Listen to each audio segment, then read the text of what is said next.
Bonsoir à tous. Aujourd'hui, je vais vous parler du mortier le plus puissant que l'Allemagne nazie a jamais créé.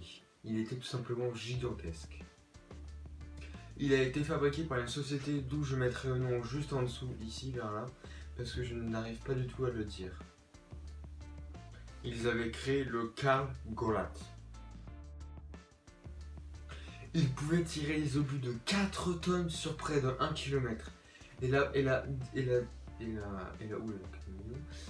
la portée d'un obus de 2 tonnes était 3 km. Il avait été conçu pour percer, je dirais même carrément détruire les lignes ennemies, y compris les forts renforcés.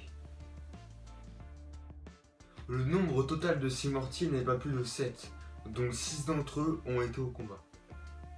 Un projectile de 2 tonnes contenait environ 280 à 348 kg d'explosifs. Elle pouvait être comparée à une bombe entre guillemets importante, donc une grosse bombe d'un bombardier. Et les trous en démontraient. Enfin, les impacts, pardon, excusez-moi. Avec une profondeur de 10 mètres et les nuages pouvaient atteindre 170 mètres de haut, environ. Ils n'ont pas compté avec un mètre combien ça faisait. Quoique. À l'avant de cette machine, un moteur de 580 chevaux, qui était quand même assez gros.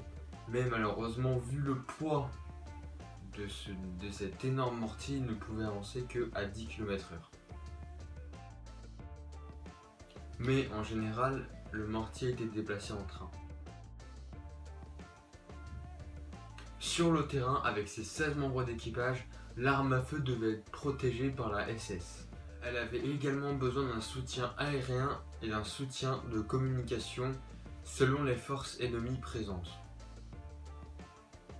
La cadence de tir de cette chose était de 10 minutes. Mais le mortier était très dur à recharger dû à sa surchauffe. Et si le canon était rechargé à la hâte, un obus restait coincé dedans. Ce qui était quand même con. D'un côté, ils ont pu gravement endommager des structures ou des forts renforcés, mais d'un autre côté, ils étaient plus là pour un rôle psychologique. En 1944, ces mortiers ont été utilisés pour le bombardement de Varsovie, mais ils étaient plus là que pour dissuader. D'après les historiens, ils n'ont joué que 3 batailles. Celle du siège de la forteresse de Brest en Bretagne, la bataille de Sébastopol et l'insurrection de Varsovie. Voilà, j'espère que cette vidéo vous aura encore plu, que vous aurez encore appris des choses. Je sais pas quoi dire à part que j'adore, je kiffe faire ça, j'adore vous faire apprendre des choses. Voilà, je sais pas quoi dire d'autre. Si ce n'est que j'espère que vous avez passé une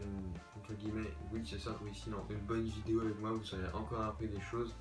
Et sinon, on se retrouve pour une prochaine vidéo quoi. Et la prochaine vidéo, pour moi, risque d'être très intéressante. Alors je vous conseille qu'on se retrouve pour la prochaine vidéo.